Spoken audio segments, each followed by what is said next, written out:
Greetings and salutations, my friends. Welcome back to Fort William. Just one game today because it's currently 12:30, lunchtime.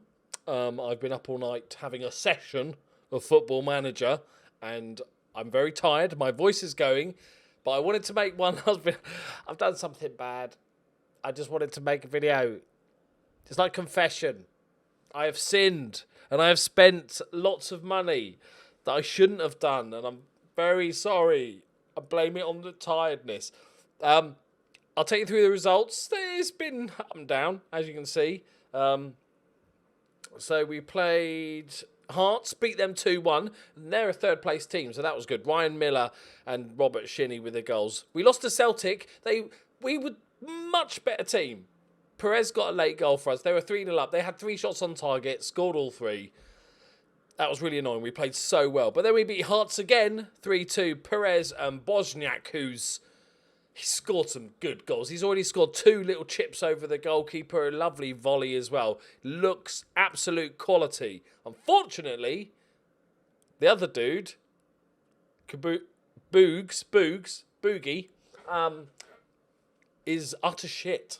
So, yeah, not great. And then we lost 3-2 to Dundee. Bosniak and Mark Frame with the goals. And then we beat Motherwell 2-0. They're struggling. Bosniak with a brace. And then we lost to Dundee United in the cup. Ian McShane, not the actor. Bit of a bummer, but we need to focus on the league. We're in for a hell of a battle. It is ridiculously close. They're top 2. 20 years in the future, nothing's changed. Celtic and Rangers off to the races. And then it's a battle for this next spot. There's 3 points between 3rd and 7th. So, and that means 7th is dropping into the losers bracket, if you will. So that's really scary. I'll show you the transfers then. Okay. So that was when we left. First signing we got, it was the one I showed you, Alan Hartley, like the wonder kid striker. I was trying to do £500,000 and then £500,000 if he played 50 games, £500,000 if he did 50 goals, and they were wanting all sorts of shit extras, and I was going to end up paying about £3.5 million. And he had a £1.6 million release clause, so I went, fuck it, flopped out me big wodge and my wallet, and picked him up. We've loaned him back to Kilmarnock for the rest of the season, so he's just gone back. So I was going to say it's a punt, but he's going to be very good. There's no way he's utter shit. Even if he doesn't quite make it, we'll get our money back easily. We'll probably make a tidy chunk of profit as well. 321 caps already at 16. All right. Next up, we have 2 little steals from Motherwell, both centre-backs, very similar prices. Mark Wright, I thought I'll get a couple of youthies. They're good. They're really good youngsters. So 17 years old, 5-star potential, 2-star current ability. Both of these players need a little bit of work, but even if one of them, for what is it, 200? So it goes up if they play 50 games. So for £500,000, we're taking 2 punts. Tony Prunty is the other one. So they're both 17 years old, both absolutely brilliant young centre-backs. And we'll see how they go. Hello, Mr. Wasp. Please fuck off. I don't like wasps. Mr. Wasp. So we're going to see how they go. So, and then I was done. Where did it go? I was done. And then my scouts found old Fabergé egg here. Faber Ledon. It's really good, okay? But I don't need him. But he's really good, right? Like, he's exceptionally good. As you can see, he's basically Miller, but 3 years younger. And he's 17 years old. He's barely played a game of football in his life. We've sent him back on loan for the season. Because we don't need him. But this was one of the hardest transfers I've ever had to make, because my scouts found him and he was going to cost a lot of money, and I was like, do I need to spend that sort of money?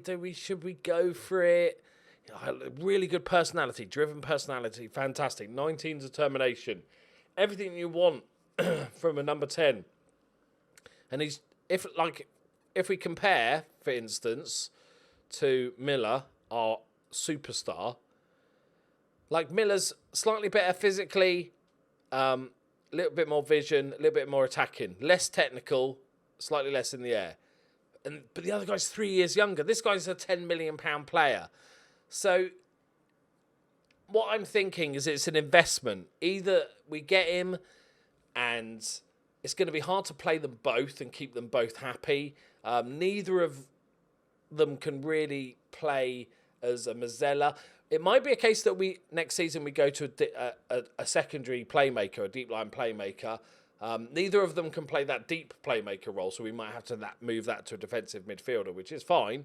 And maybe we either find a way to get him in, or one of them is going to eventually we're going to cash. We're going to get a stupid offer for one that the board are not going to be able to turn down. So it kind of it's insurance that one of them is going. If one of them goes, we've still got the other one.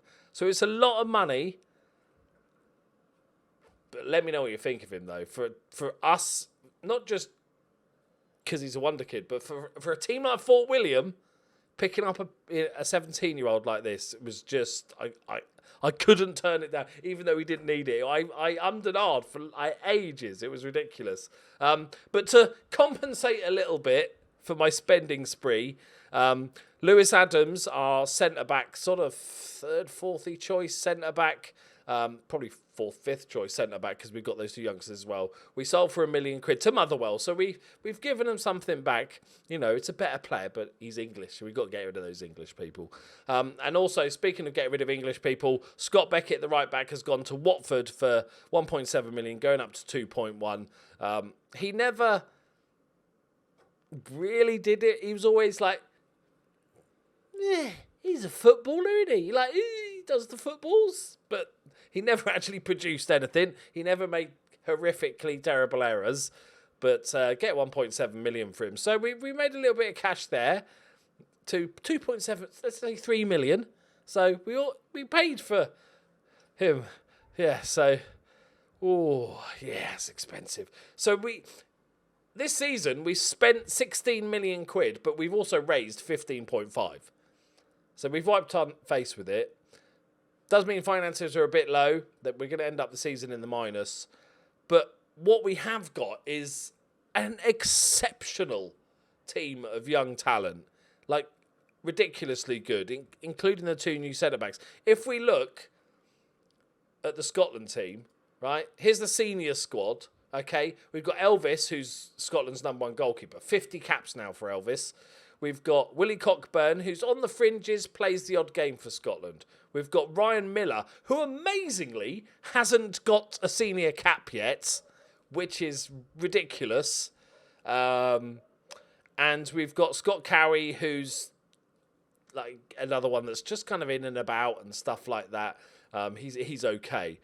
However, if we look at the under-21 squads, we have 1, 2, 3, 4, 5, 6, 7, 8, 9, 10, 11 of the Scotland under-21 squad. They're basically the Fort William B team. So that's really good, and it'll be interesting to see how many of these go forward and get into the senior squad. I don't know if you own any of the under-20. The under-20s usually aren't nowhere near as good a team. We've got Mert Gabrati, but he's Rangers, and Ian Gallagher, who's a right winger. Any of the under-19s? Our goalkeeper is the under-19s goalkeeper, which is great. Our homegrown goalkeeper is the under-19s goalkeeper. That's pretty damn cool. Mainly because there's really no good young Scottish goalkeepers. The under-20s squad got this guy's shit on a stick. We've got the under-21s. We've got Jamie Thompson's the best there is. He's okay, but he's contracted to Rangers, so we're not going to be able to pick him up.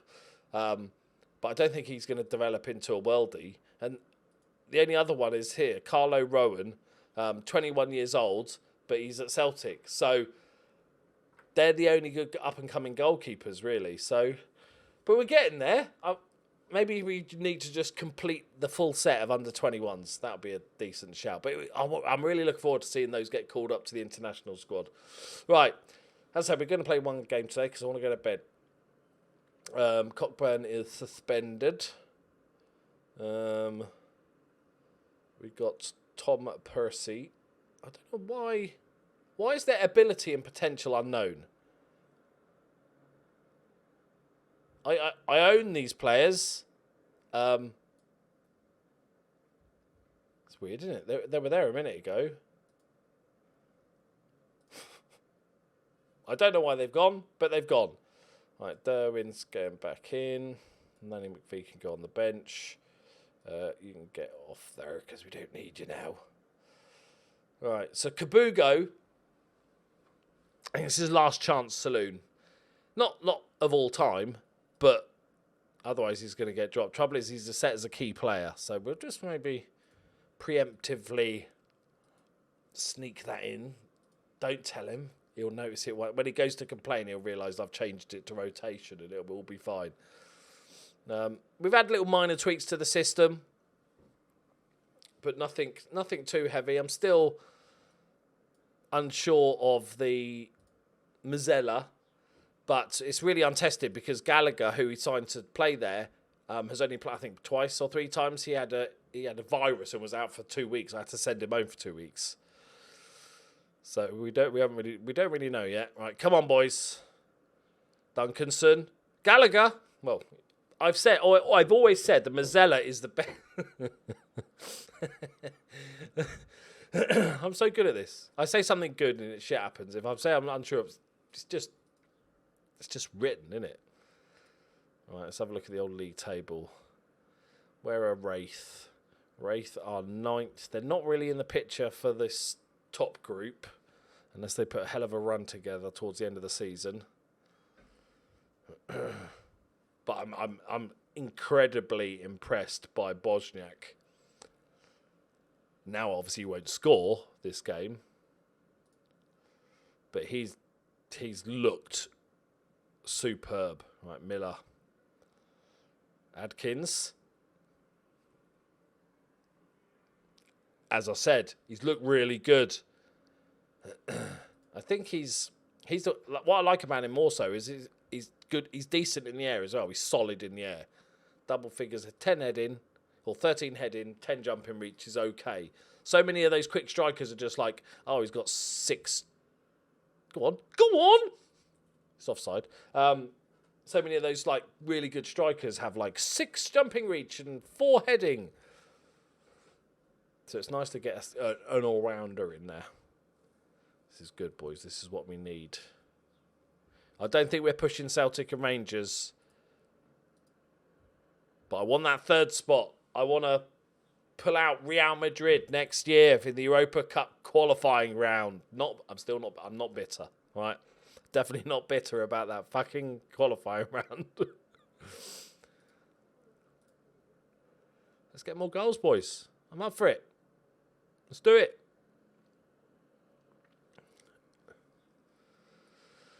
Oh, kaboot. We're 2-0 up, so actually, let's give him the 90 minutes.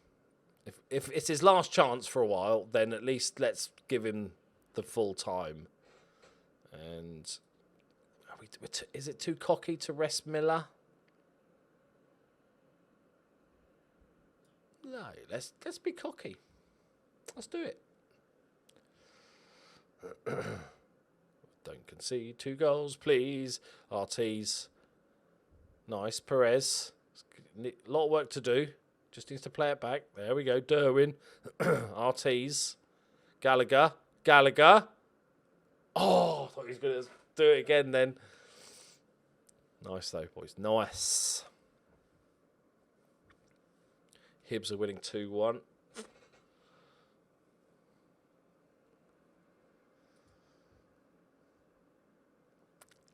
Damn it. He's been plagued by injury this season. It's not good. I don't think he's injury prone. This is the first time he's had injuries. I think he's just really unlucky. Right. Comfortable 2-0 win. 5 minutes left. Come on, clean sheet, lads. Clean sheet. Interesting. It's deep. Nord. Yes, Jonesy. Early ball. Kabuga. Go on, Boogs. Perez. Perez. Oh, I wanted him to score for Boogs to get the assist. Give him something to hang on to. All right. But let me know what you think of that signing. The French kid. Let me know what you think. It's such a weird one because our best player is the exact same player. Like I said, I don't want to split the time up between the two. But I don't think we can lose out because I don't think he's going to be really good. And I don't think we'll end up... He wants to leave because he's not getting enough games and we sell him for £1 million. I think we'll always at least make our money back on him. But let me know what you think of him. I'm interested. Well done, boys. Comfortable 2-0 win. Clean sheet. Good ratings across the board. Apart from Kabuga, who's just shit. Boogs, mate. Got to do better, son. Oh, my God. He's damaged his spine. Oh, send him to a specialist. Okay, that's the rest of the season. That's annoying. We do have plenty of ball-winning midfielders, though. Ali Dink can play as a ball-winning midfielder. Callum Jones is a very good ball-winning midfielder. Hayter can even play there if need. Mark Frame can play there. So we're good on that front, but he's developing. Duncanson's developing really nice. He's still only 20 years old. Valued at £3 million. Yeah, he didn't have any injuries last season. Oh well, oh well. There we go. As you can see, Bosniak, he's a little beastie. Loving the tash. He's a handsome fella. Right, thank you very much for watching, guys. We're coming into the fun stuff at the end of the season now. I think we'll come back for the last two and see where we end up. I'll see you next time. I'm going to sleep. Bye-bye.